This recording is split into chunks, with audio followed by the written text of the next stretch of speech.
Imagine this. You step onto your weathered porch one ordinary morning, the kind where the world feels wrapped in a soft, salty hush. The fog clings to everything like a lover's secret, turning the jagged cliffs of Maine into ghostly silhouettes against the restless Atlantic. You expect nothing more than the rhythmic crash of waves below, the distant screech of gulls wheeling overhead, and perhaps the faint scent of pine mingling with the brine. Instead, your breath catches as your eyes land on something utterly out of place, a digital ghost staring back at you from the glow of your ancient laptop screen. Not an apparition in the mist, but a photograph that pierces your soul with the precision of a hidden dagger, revealing a betrayal so quiet, so public, it reshapes your world in an instant. My name is Evelyn Harper, and at 62, I've learned that life doesn't announce its cruelties with thunderclaps. They arrive on the wings of silence, disguised as everyday moments. I live in a modest grey-shingled house perched precariously on the edge of Whispering Cove, a forgotten speck on Maine's rugged coastline where the ocean doesn't merely kiss the shore. It assaults it with relentless fury, as if reminding us mortals of our fragility. The house has stood here for generations, its clapboards warped by endless storms, but it's mine, earned through decades of unyielding grit. The fog rolls in most dawns, thick and enigmatic, blurring the line between sea and sky, making secrets feel almost tangible. The air carries the eternal tang of salt, undercut by the earthy whisper of pine forests that hug the cliffs like protective arms. In my garden, hydrangeas bloom defiantly each summer, vibrant blues and purples that defy the whipping winds, their petals like fragile promises in a harsh world. This is where I've anchored my existence for the past 38 years, piecing together a life from the fragments left after the sea claimed my husband, Tom. He was the kind of man who filled a room with his laughter, broad-shouldered and smelling of brine and motor oil from his days on the lobster boat. Leela was just 10 when he vanished into the depths. It was a crisp autumn morning, much like this one, when he kissed her forehead, ruffled her dark curls, and promised to bring home the biggest catch yet. "Be good for your mama, kiddo," he'd said, his voice rumbling like distant thunder. But the squall hit without warning, a vicious tempest that snapped lines and swallowed men whole. The Coast Guard arrived at our door that evening, hats clutched in calloused hands, their voices too soft, too rehearsed for the devastation they delivered. "Ma'am, we're sorry. There was nothing we could do." In that moment, the world tilted on its axis. Tom was gone, leaving a void as vast as the ocean itself. I didn't have the luxury of crumbling under the weight of grief. Upstairs, a little girl with hazel eyes that mirrored my own, still believed in fairy tales where daddies always returned. So I rose each dawn, donning my waitress uniform that reeked faintly of fryer grease and desperation, and plunged into the grind. Days blurred into nights, slinging plates at the local lobster shack, where tourists in khakis and boat shoes tipped poorly and complained about the chill. Evenings stocking shelves at the warehouse off Route 1, my back protesting with every heavy crate. Weekends on my knees, scrubbing marble floors in summer homes owned by city folk who never bothered to learn my name or see the exhaustion etched into my face. My hands grew rough as the barnacles clinging to the wharf pilings, calluses forming like armor against the world's indifference. My spine ached from bending low to retrieve dropped forks or hoist boxes that felt like boulders. Sleep became a fleeting visitor, interrupted by worries about bills stacking higher than the tide. But every dime, every ache, was for her, for Leela. I funneled paychecks into school supplies that sparked her imagination, new sneakers that carried her through playground adventures, and that first prom dress, a swirl of lavender chiffon where she twirled in the living room like a princess in her own enchanted tale. "Mom, look. I'm flying," she'd giggle, her joy a balm for my weary soul. I whispered promises to myself in the quiet hours. This is temporary. One day, she'll see the stepping stones I've laid with my sacrifices.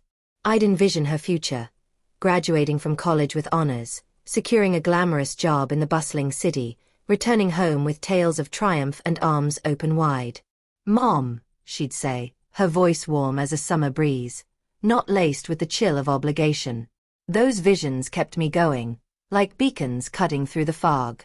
And she did achieve it all, or so it seemed. Leela graduated summa cum laude from Boston University, her cap and gown a symbol of dreams realized. She landed a marketing position in Portland, where skyscrapers pierced the sky and opportunities flowed like the Willamette River.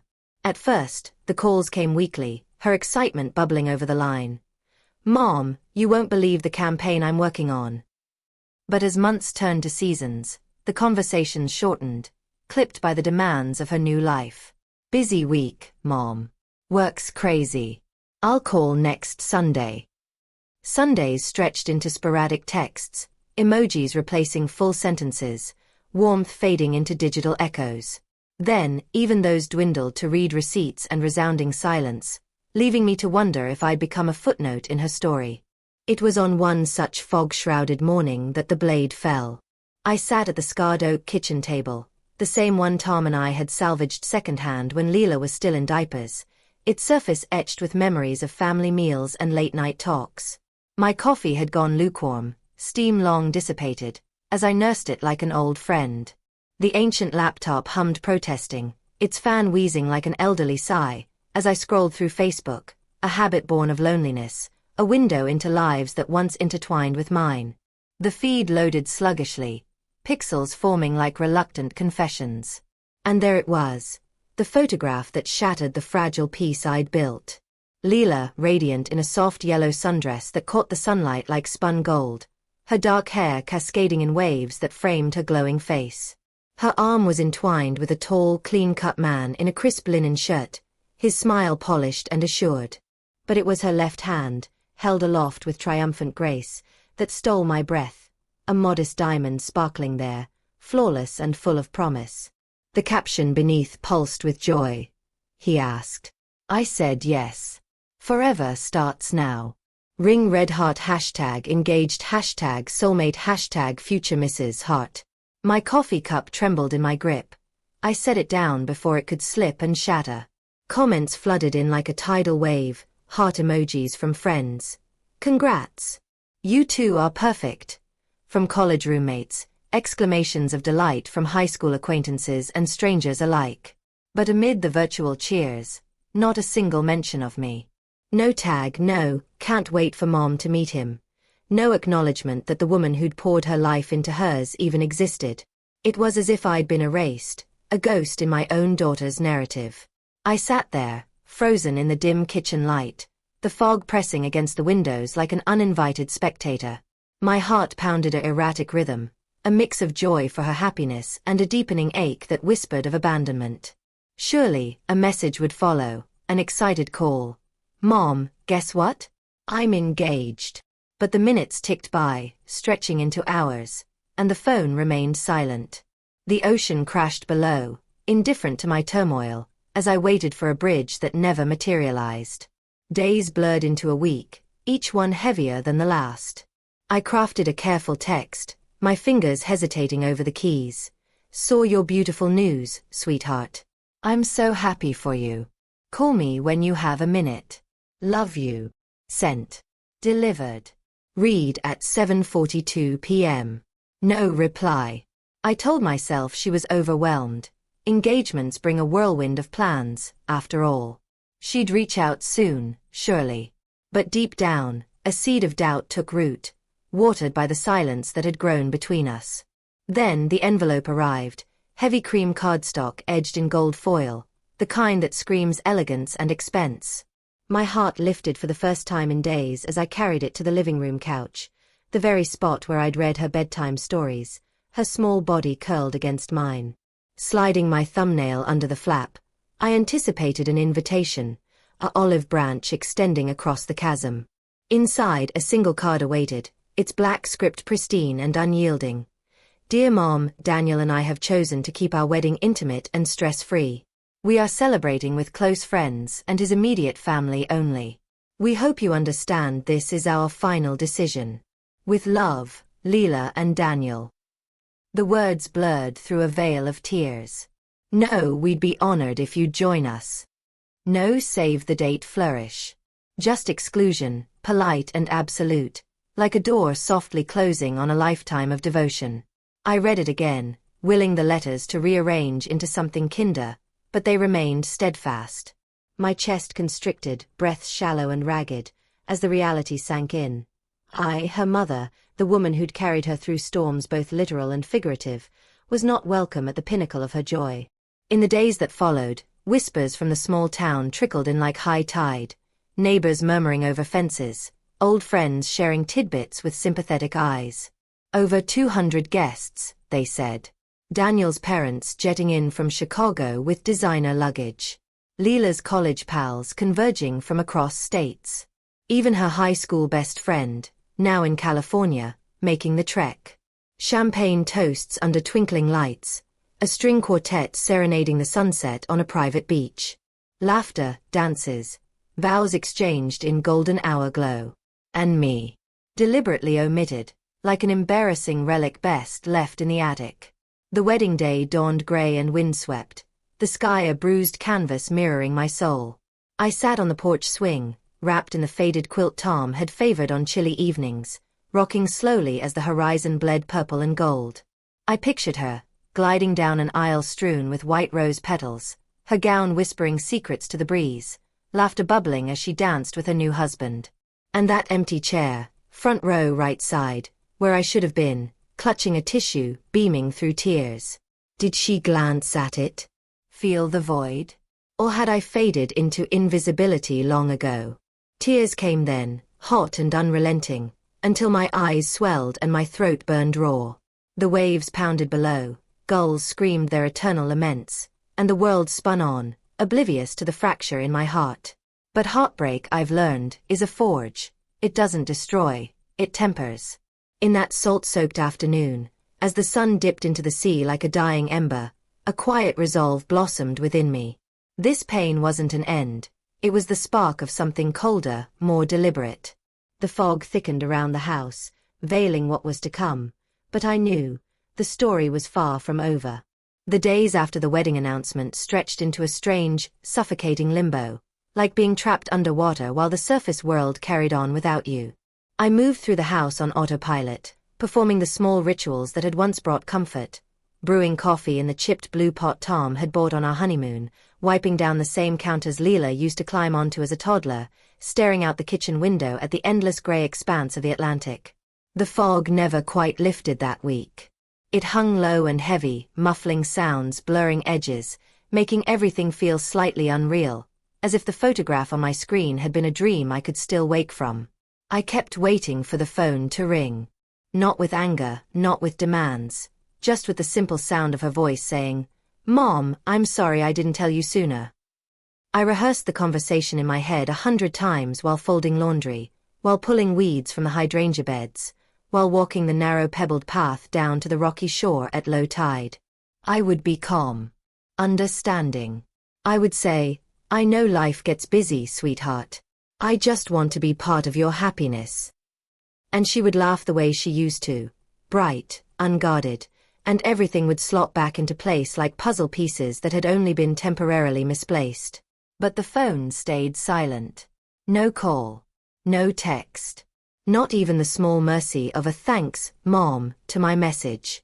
The read receipt at 7:42 p.m. stared back at me every time I opened the thread, a tiny digital wound that refused to close. I told myself it was wedding stress. Planning is overwhelming. Venues, flowers, seating charts, the 1,000 tiny decisions that feel monumental when you're 28 and convinced this is the moment your life finally begins. I remembered my own wedding to Tom. Small, barefoot on the beach at sunset. Just us, his parents, my sister, and a bottle of cheap champagne we shared straight from the neck while the tide crept closer. No stress, no drama, just love and salt air. Maybe Leela wanted that simplicity too. Maybe excluding me was her way of protecting the day from old grief, from the shadow of a father who never got to walk her down any aisle. I almost convinced myself. Then the cream envelope arrived. It came on a Thursday, slipped into the mailbox between a utility bill and a catalog for winter coats I would never buy. The weight of it surprised me. Thick cardstock, the kind that feels expensive even before you open it. Gold foil kissed the edges like quiet luxury. My pulse quickened as I carried it inside, cradling it the way I once cradled her when she was feverish and small. I sat on the living room couch, the same sagging plaid one where we used to watch Saturday morning cartoons under a shared blanket, and slid my thumbnail under the flap with trembling care. Inside lay a single rectangle of elegance. No photograph of the couple smiling under string lights. No RSVP card with little gold checkboxes. Just those precise black words. Dear Mom, Daniel and I have chosen to keep our wedding intimate and stress-free. We are celebrating with close friends and his immediate family only. We hope you understand this is our final decision. With love, Leela and Daniel. I read it once, twice, 3 times. Each pass carved the meaning deeper until it sat like a stone in my chest.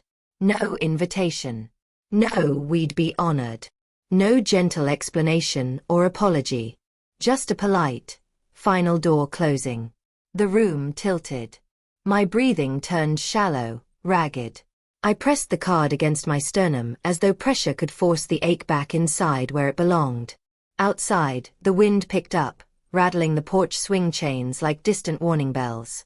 The hydrangeas bowed under sudden gusts, petals scattering across the lawn like pale confetti from a celebration I wasn't allowed to attend. Later, much later, after the tears had dried into salt tracks on my cheeks and the coffee I'd forgotten about had gone cold, I learned the rest through the small-town telegraph of sympathetic glances and careful words. Over 200 guests. Daniel's parents arriving from Chicago in matching Louis Vuitton luggage. Leela's college roommates flying in from New York, Boston, Seattle. Her high school best friend, who'd moved to Los Angeles and hadn't visited in 8 years, posting photos from the tarmac with captions about the wedding of the century. A string quartet. A private beach at golden hour.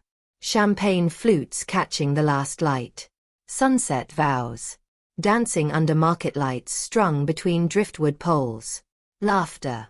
Toasts. Joy so bright it must have lit up the entire coastline. And one deliberate omission. Me. The woman who had carried her for 9 months through morning sickness and midnight fears. The woman who had rocked her through every fever, every nightmare, every heartbreak before boys and college and city lights ever entered the picture.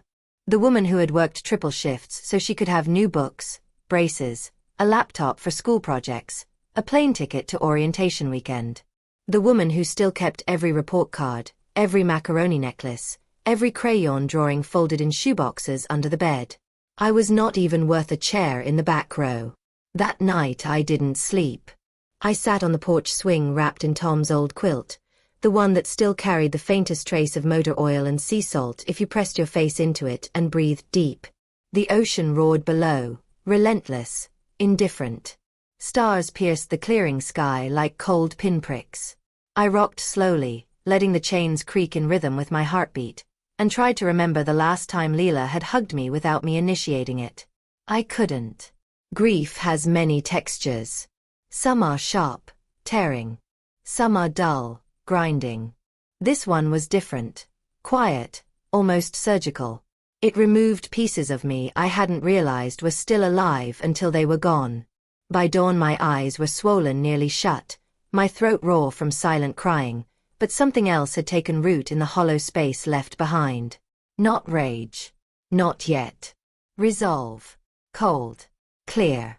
Unshakable. I didn't know what shape it would take.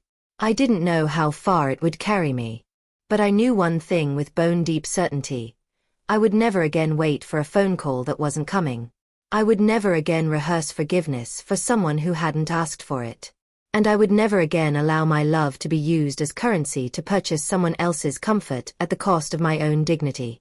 The fog began to lift as the sun rose, revealing the cliffs, the sea, the house that had sheltered every version of me for 38 years. It looked smaller somehow. More fragile.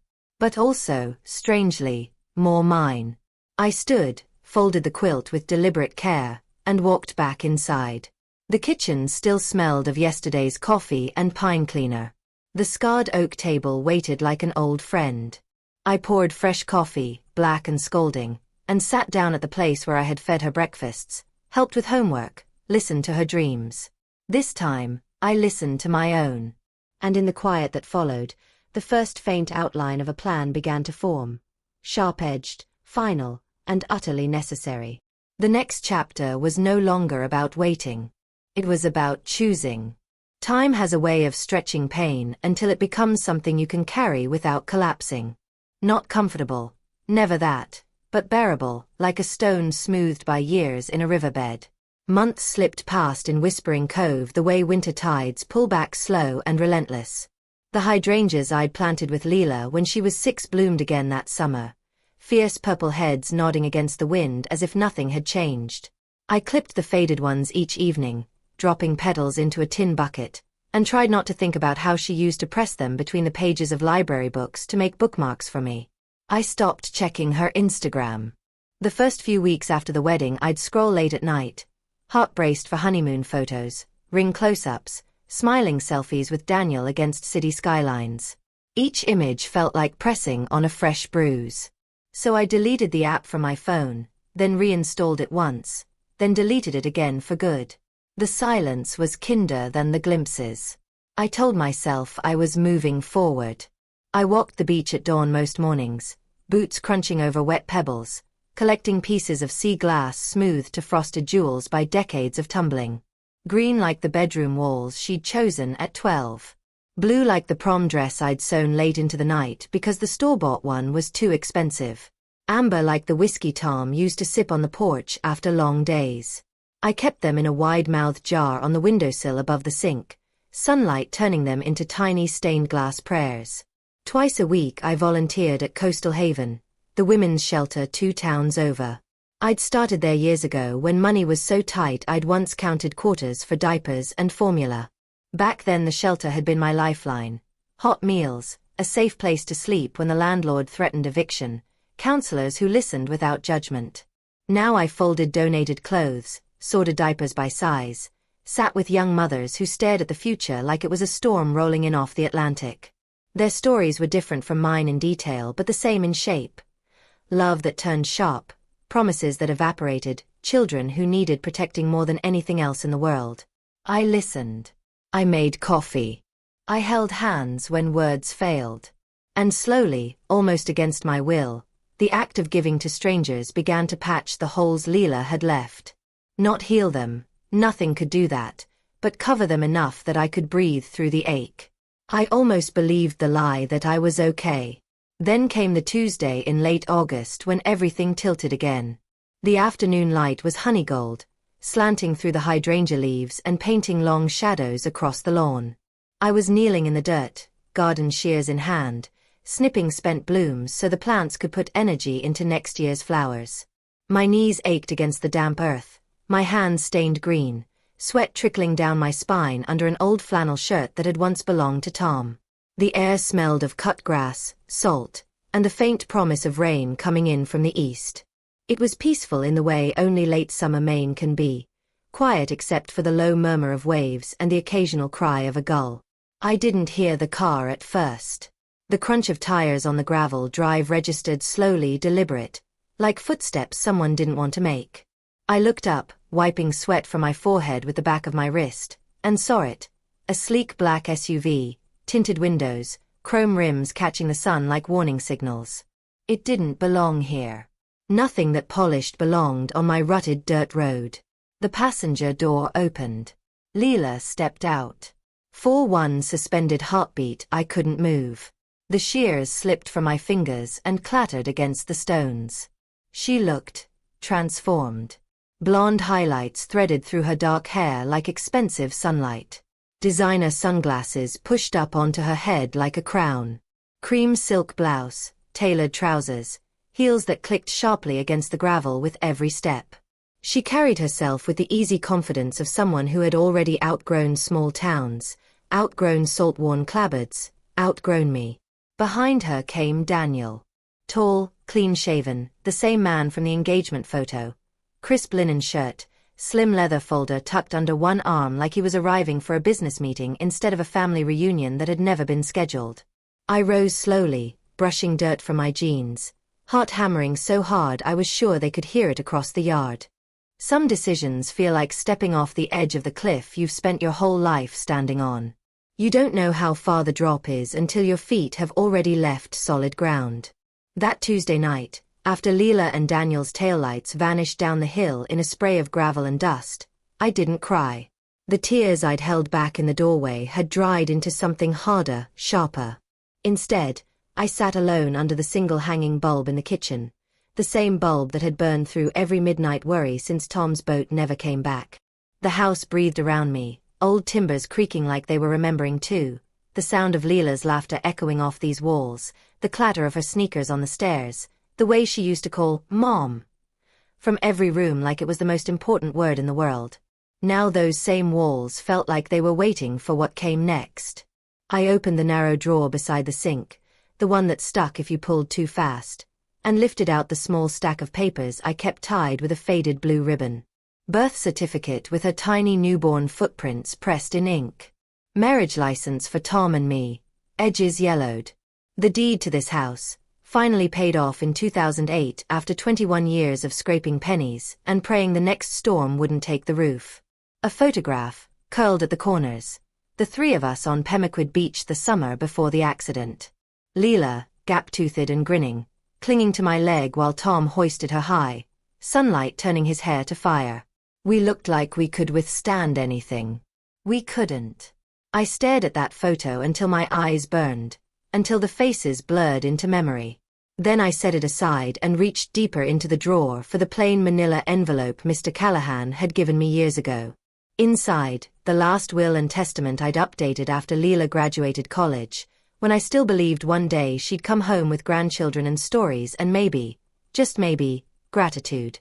I carried everything to the kitchen table, spread the documents under the weak yellow light, and read the current bequest clause again. To my daughter, Leela Marie Harper, I leave my entire estate, including the real property located at 47, Cliff Road, Whispering Cove, Maine, and all contents therein, in the hope that she will cherish it as I have. I traced the words with my finger. Hope. That was the problem, wasn't it? Hope had kept me tethered to a daughter who no longer saw me as anything but an asset to liquidate. I closed my eyes. Listened to the waves below, steady and merciless. And in the quiet between crashes, the new shape of my future became clear. The next morning I drove 30 miles inland to Ellsworth, past lobster traps stacked like ancient cairns, past salt-bleached barns and hand-painted signs advertising fresh bait and wild blueberries. Mr. Callahan's office was on the second floor of a red brick building that had once been a dry goods store. The stairs still smelled faintly of old wood and lemon polish. He greeted me at the door himself, no receptionist anymore since his wife retired, his white hair thinner, his eyes still sharp behind wire-rimmed glasses. "Evelyn," he said, voice gentle but unsurprised. "Come in." I sat in the same cracked leather chair I'd occupied 20 years earlier when we settled Tom's small life insurance payout. The room hadn't changed much, same framed nautical maps on the walls, same brass ship's clock ticking on the shelf, same faint scent of pipe tobacco even though he'd quit smoking in the 90s. I told him everything. The Facebook photo that arrived like a sucker punch. The cream envelope that closed the door on my only child's wedding. The visit yesterday afternoon. The polished SUV, the rehearsed request, the casual entitlement in Leela's voice when she said, "You've had your life. Now it's our turn." The way Daniel had leaned in like a man closing a deal. The threat of lawyers hanging in the air as they left. Mr. Callahan listened without interrupting, pen resting on his yellow legal pad, only the slight tightening around his mouth betraying what he felt. When I finished, the room was so quiet I could hear the clock's second hand moving. "You're asking me to disinherit your only child," he said finally. "Completely. I'm asking you to make sure this house, the only thing I have left that still feels like home, goes to people who will value it. Women like I used to be. Single mothers running on coffee and fear, counting change for diapers, terrified they'll lose everything in the next storm. If Leela can't see what this place means, maybe someone else will." He studied me for a long moment, the way a man who's seen too many family fractures looks at someone about to make an irreversible cut. "And if she contests it?" I leaned forward. "Make it ironclad. Add a no contest clause. If she challenges the will, or if she ever comes back demanding anything more, money, the house, even an explanation, the entire estate accelerates immediately to the Coastal Haven Foundation. No negotiation. No delay. And when it happens, send her a letter. One that spells it all out. Every detail. Let her read the reasons in black and white. He exhaled through his nose, a sound that carried decades of courtroom weariness. That's unusually punitive, Evelyn. It's protective, I corrected quietly. She taught me I need protecting from my own daughter. He held my gaze another beat, then nodded once. We rewrote the will that afternoon. I signed every page with a hand that didn't shake. Witnessed by his paralegal, notarized on the spot. When it was done, he slid the original into a heavy envelope and handed me the copy. Keep this somewhere safe, he said. And Evelyn, be sure. Once this is filed, there's no easy undoing. I'm sure. I left the office lighter somehow, as if I'd shed 20 pounds of waiting. The drive home felt different. The road wound past the same salt marshes, the same faded bait shacks, but the colors seemed brighter, the air sharper. For the first time in years, the future didn't feel like something I had to endure. It felt like something I could shape. I told no one. Not Margaret next door, who still brought me casseroles every few weeks, just because. Not the ladies at the shelter who hugged me goodbye after every shift. Not even the ocean I sometimes spoke to on nights when the silence grew too loud. 6 months passed in a strange, suspended calm. I kept the garden alive. The hydrangeas bloomed outrageously that fall, blues so deep they looked almost purple in the evening light. I walked the beach at low tide, pockets heavy with sea glass. I slept better, deep, dreamless stretches that left me rested instead of ragged. The house felt lighter, as though it knew the weight was about to shift. Then, one rainy November evening, the phone rang. Leela's name lit the screen. I let it go to voicemail. A minute later her voice filled the kitchen, cracked and urgent. Mom, I got a letter from Mr. Callahan. About the will. About the house going to some foundation? What the hell is this? You're giving away our home after everything? Call me. We need to talk. Please.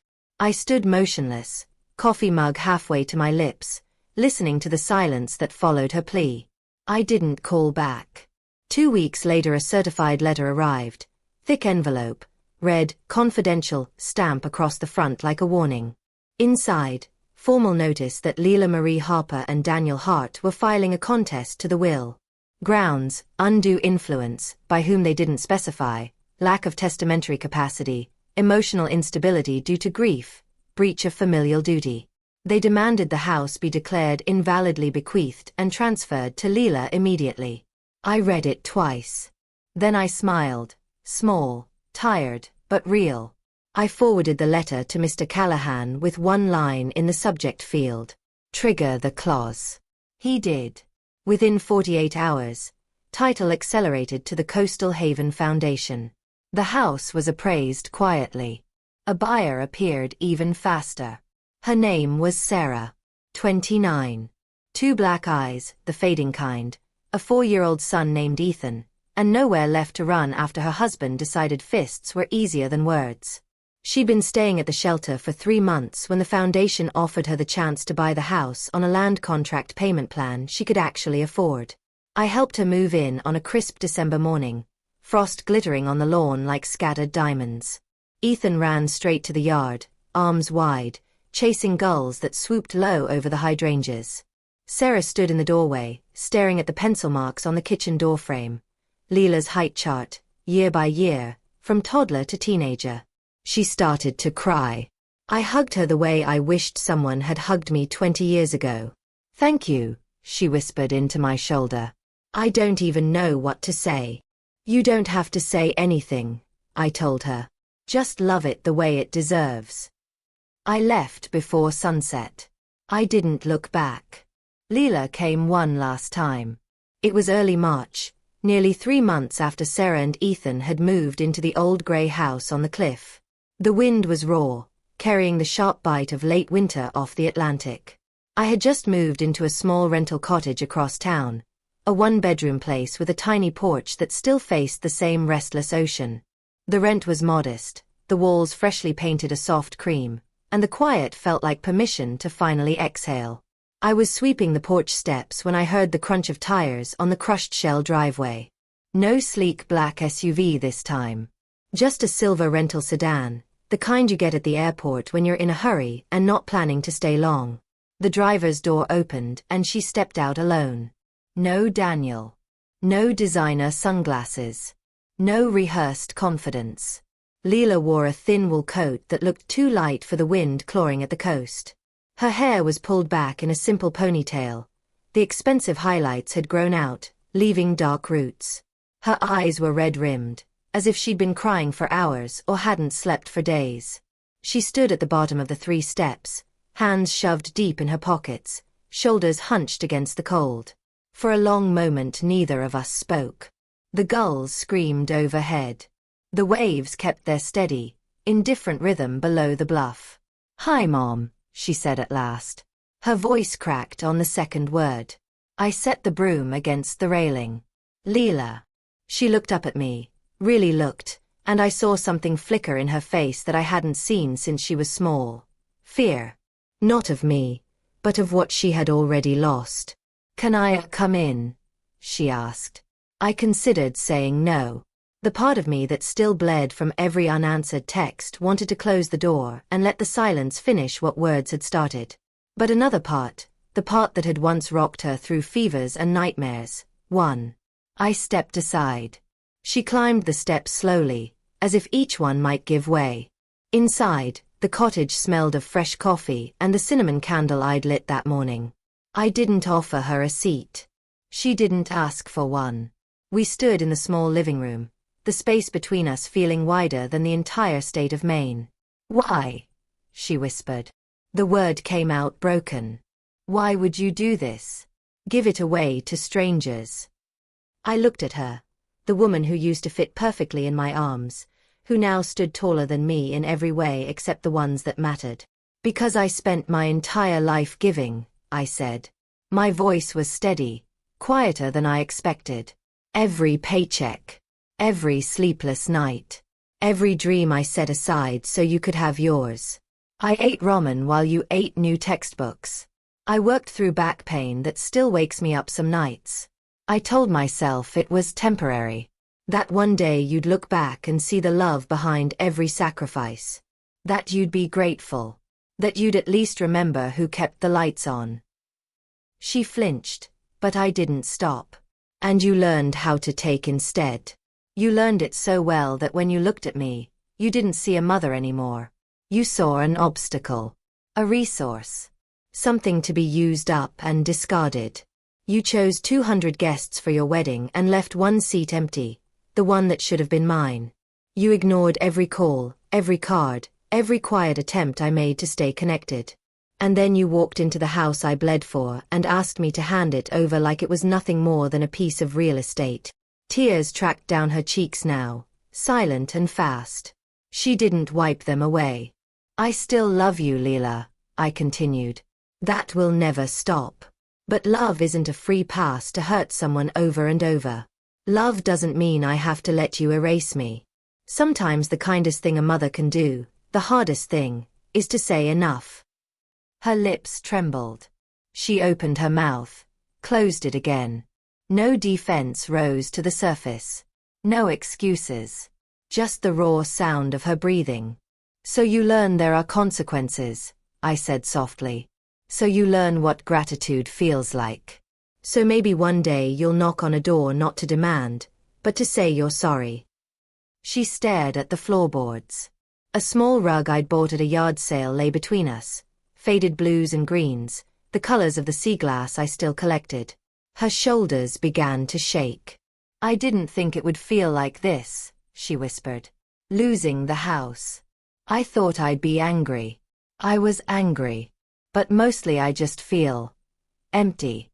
Like I threw something away and only now realize it was the most important thing I had." I didn't move to comfort her. Not this time. "That's what happens when you treat people like they're replaceable," I said. "Eventually they believe you." She looked up then, eyes swimming. "Do you hate me?" "No," I answered truthfully. "I'm heartbroken. I'm disappointed. I'm tired. But I don't hate you. I just don't trust you anymore. And I won't let you hurt me again. The silence stretched, heavy with unsaid words and years of choices neither of us could take back. Finally she nodded. Small. Defeated. I don't know how to fix this, she said. You can't fix it today, I told her. Maybe you can't fix it at all. But if you ever want to try, you know where I live. Not to ask for anything. Not to take. Just to sit. To listen. To show up without an agenda. That's the only way the door opens again. She swallowed hard. I'm sorry, she whispered. The words sounded fragile, like they'd been waiting a long time to be spoken.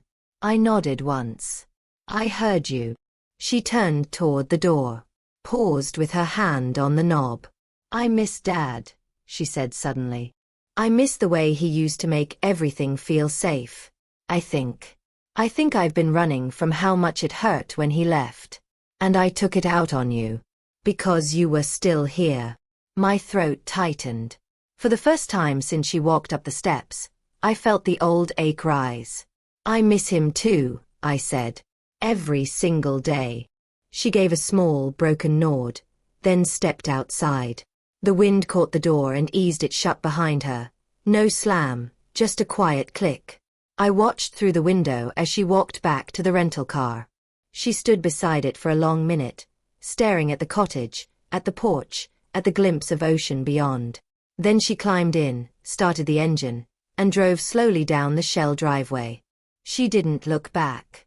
I stood there until the taillights disappeared around the bend. The wind rattled the porch screens. The gulls kept crying. I didn't cry. Not then. But later, after the sun dropped into the sea and the cottage grew dark, I sat on my small porch wrapped in Tom's old quilt. I poured myself a cup of tea and watched the waves turn silver under the moon. For the first time in decades, the silence didn't feel lonely. It felt earned. Spring arrived in Whispering Cove the way it always does. Slow, stubborn, reluctant to believe winter has truly left. One morning the frost was gone from the porch railing, replaced by a thin film of dew that caught the first week's sunlight like scattered diamonds. The hydrangeas Sarah had inherited from me were already pushing new green shoots through the mulch I'd spread the previous fall. From my little rental cottage across the cove, I could just make out their shapes against the grey shingles if I squinted against the glare off the water. I didn't drive by the old house often. Not because it hurt, though sometimes it still did, a dull throb like an old fracture flaring in damp weather, but because I wanted to let Sarah and Ethan have it fully. Without my shadow lingering on the lawn. Without the ghost of pencil marks on the doorframe reminding them whose life had come before theirs. Still, life in a small coastal town has a way of pulling threads together whether you want it to or not. Sarah started bringing Ethan by on Saturday mornings. The first time it happened I opened the door to find the 4-year-old holding a fistful of daffodils he'd clearly yanked from somewhere near the road, roots still dangling, dirt crumbling onto my welcome mat. Sarah stood behind him, sheepish. He insisted, she said. Said Aunt Evie needed flowers because her garden is too far away now. Aunt Evie. The name landed soft and unexpected, like a hand on my shoulder I hadn't realized was cold. I crouched down to Ethan's level. They're beautiful, sweetheart. Thank you. He beamed, all missing front tooth and earnest eyes, then thrust the bouquet forward like it was the most precious thing he owned. I took them carefully, stems limp and already wilting, and invited them inside. That became our ritual. Saturday mornings, coffee for Sarah and me, hot chocolate with extra marshmallows for Ethan, stories about the beach and the gulls and how the ocean never stops moving even when we're sleeping. Ethan would draw pictures on scrap paper, stick figure houses with giant waves and smiling suns, and tape them to my fridge next to the sea glass collection that still grew on the windowsill. Sarah would talk quietly about her new job at the library, about how Ethan had started preschool, about the nights she still woke up checking the locks twice. I keep thinking I'll get used to feeling safe, she said once, staring into her mug. But every time I hear a car slow down outside, my heart still jumps. Then I remember it's just the mailman. Or the neighbor's truck. and I have to sit down because my knees go weak from the relief. I reached across the table and squeezed her hand. Relief like that takes time to trust, I told her. But it will come. You're already farther along than you think. She looked at me then, really looked, and something unspoken passed between us. Not pity. Not obligation. Just recognition. Two women who'd both learned the hard way that safety isn't a place. It's a choice you keep making.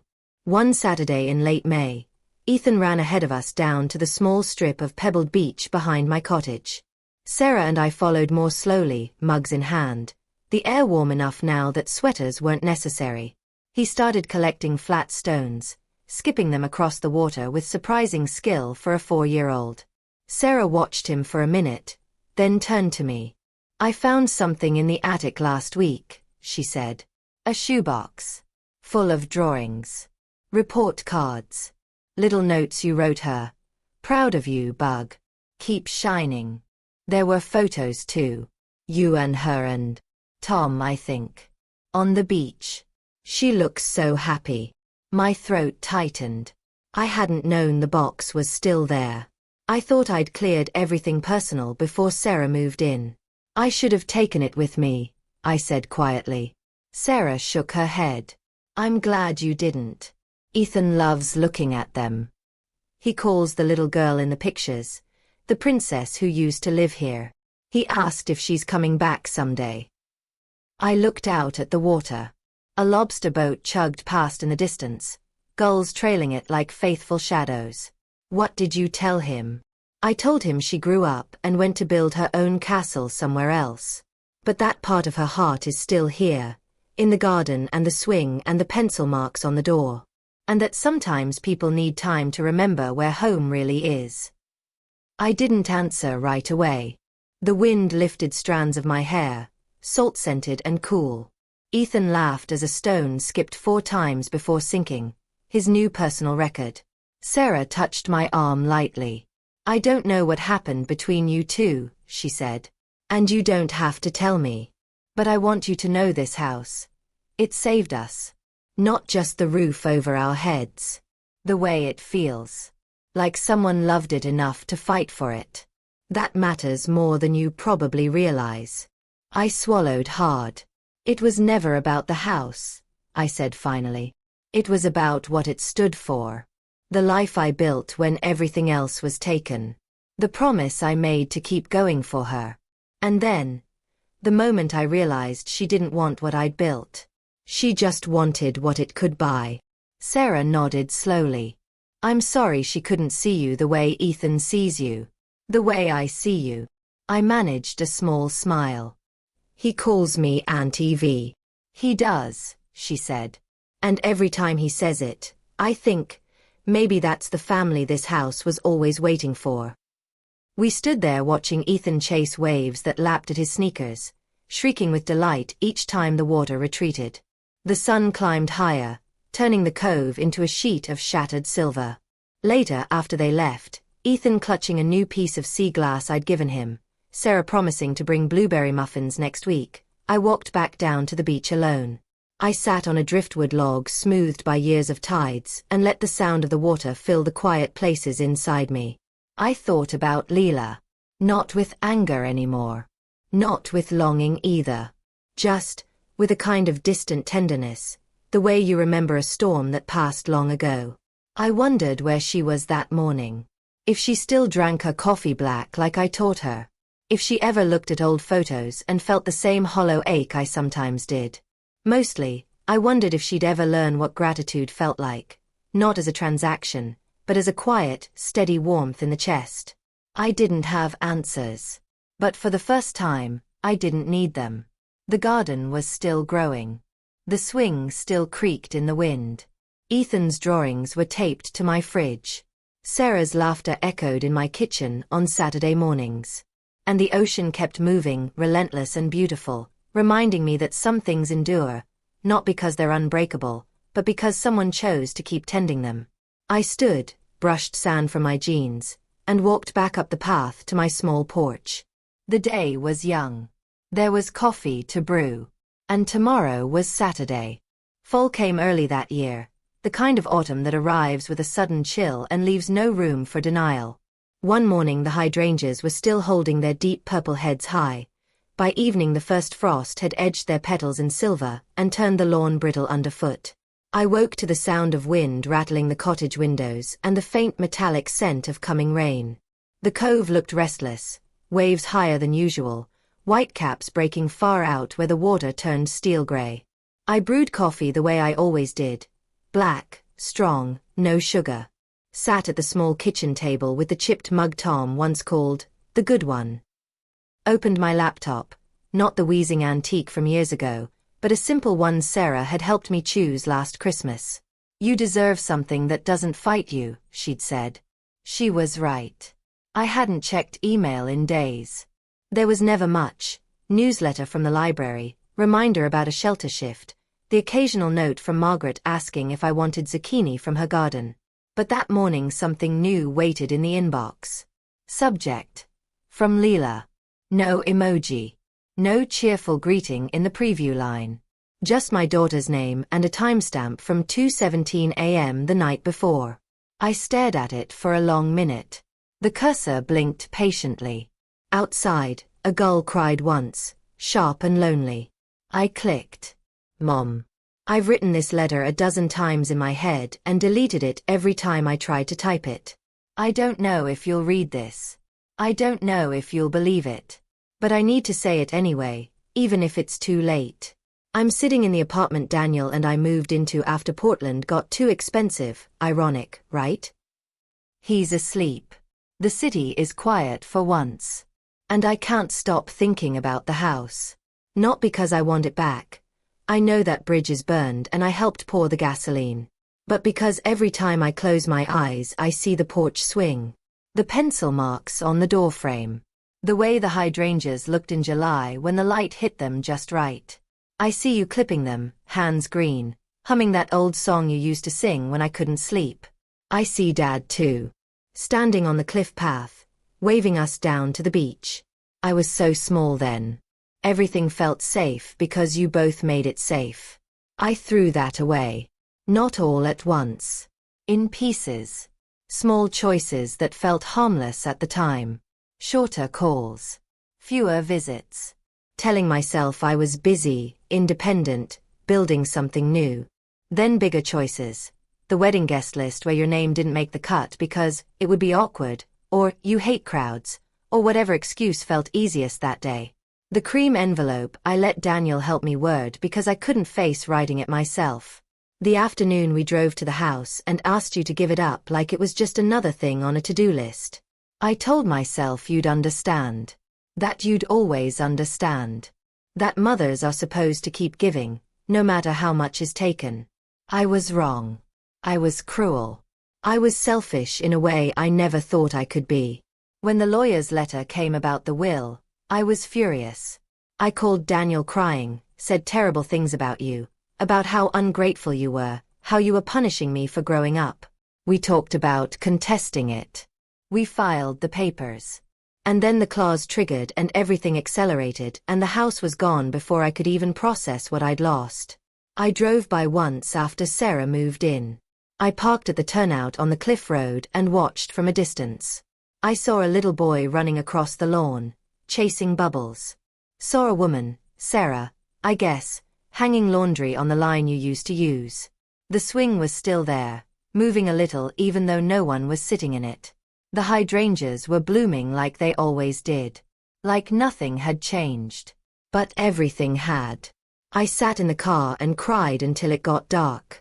Then I drove away. I haven't told Daniel I'm writing this. He thinks we should move on, focus on the baby that's coming in February. He says the past is the past. But I can't. Not yet. I don't expect forgiveness. I don't expect you to open the door if I showed up tomorrow. I don't even expect you to reply to this email. I just needed you to know that I see it now. I see what I broke. I see the woman who carried me through every storm, literal and otherwise, while I pretended the sun was always shining somewhere else. I see the sacrifices I turned into entitlements. I see the love I treated like a bank account I could keep withdrawing from until it ran dry. And I'm sorry. Not the kind of sorry that wants something in return. The kind that hurts to say because it's true. If you ever want to talk, not today, maybe not this year, I'll be here. Not to ask. Not to take. Just to listen, if you'll let me. I love you, Mom. I always have. I just forgot how to show it. Leela. I read it twice. Slowly. Letting each sentence settle. My hands shook when I set the laptop down. Not from anger. Not from hope either. From something quieter, recognition, maybe. The same recognition I'd felt the day she stood on my porch and said, "I'm sorry," like the word was made of glass. I didn't reply that morning. I didn't reply that week. I carried the words with me instead. Let them sit beside me on the porch swing while I watched the tide come in and go out. Let them walk with me along the pebbled beach at dawn, pockets filling with sea glass the color of old memories. Sarah came by the following Saturday. Ethan burst in first, as always, waving a new drawing, a sailboat under a rainbow. Sarah followed, carrying a paper bag of apples from the orchard stand. She studied my face while Ethan taped his masterpiece to the fridge. "You okay?" she asked quietly. I nodded. I got an email. From Leela. Her eyebrows lifted. And she's sorry. Really sorry. No excuses. No demands. Just sorry. Sarah poured herself coffee, leaned against the counter. "What are you going to do?" "I don't know yet," I admitted. Part of me wants to write back right away.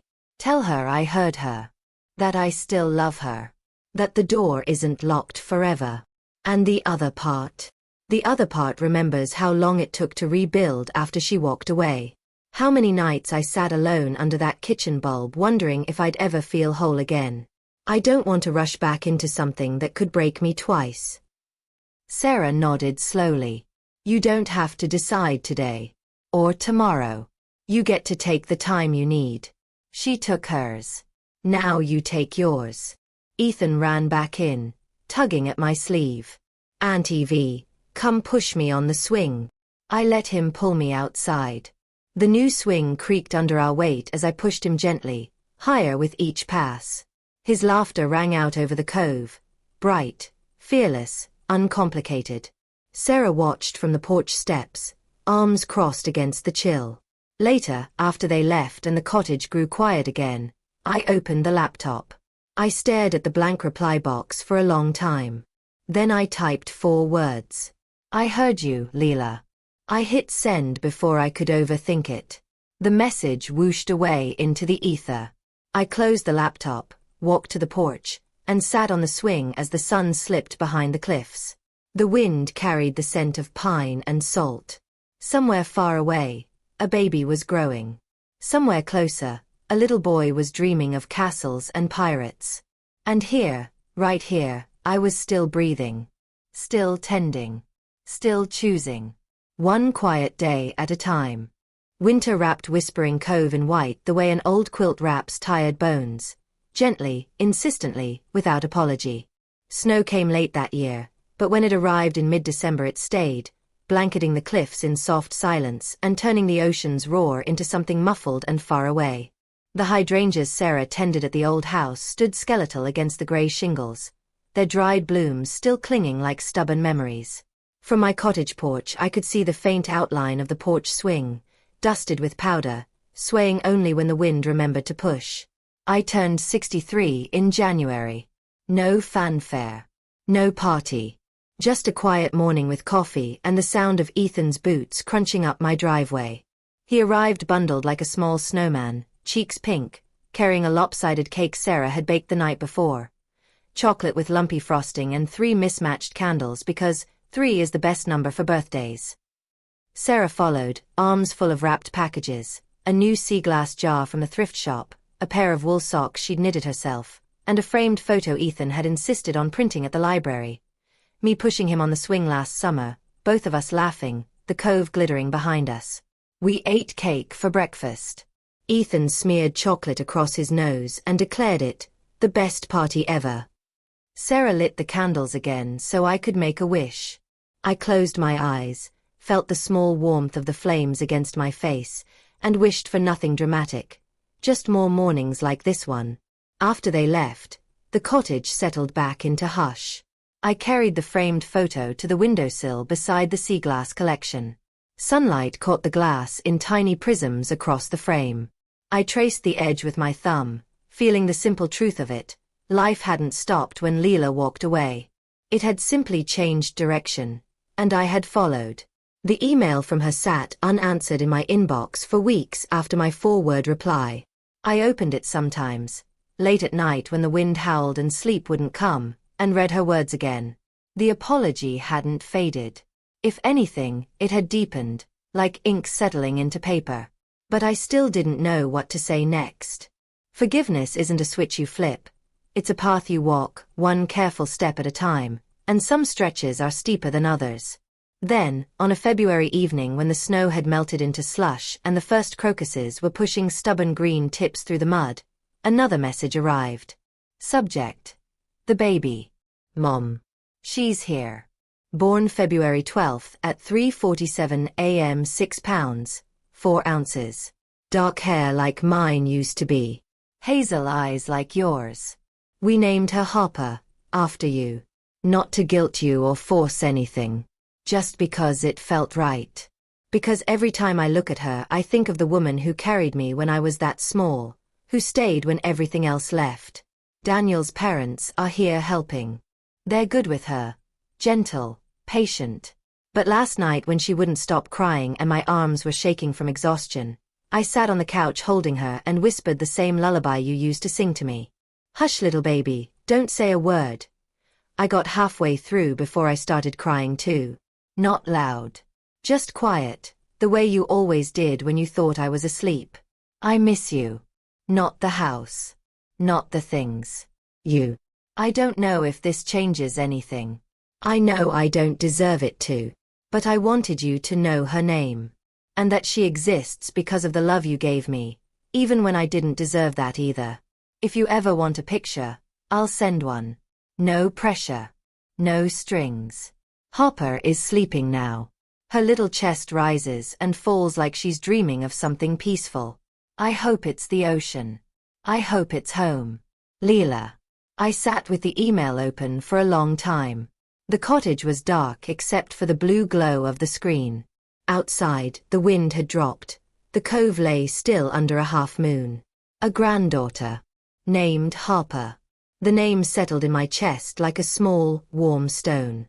I didn't cry right away. I just breathed. In and out.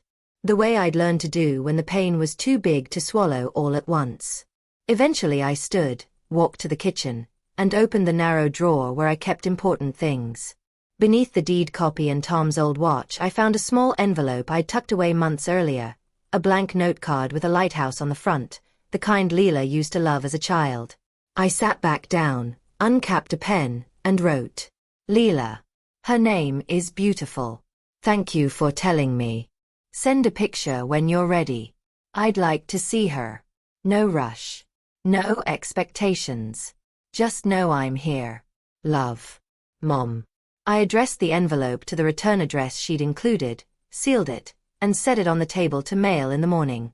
Then I walked to the porch, wrapped myself in Tom's quilt, and sat on the swing. The night was cold but clear. Stars sharp as pinpricks. The ocean whispered instead of roared. Somewhere in Portland a newborn slept under the same moon. Somewhere closer a little boy dreamed of castles and pirates and Auntie V. And here I was, older, quieter, scarred in places but still standing. I rocked slowly. The chains creaked their familiar song. For the first time in years the silence didn't feel like absence. It felt like space. Space enough for whatever came next. Space enough to forgive, not all at once, but in small, deliberate breaths. Space enough to love again. Not the way I once had, wide open and without guard. But wiser. Harder one. And maybe, finally, enough.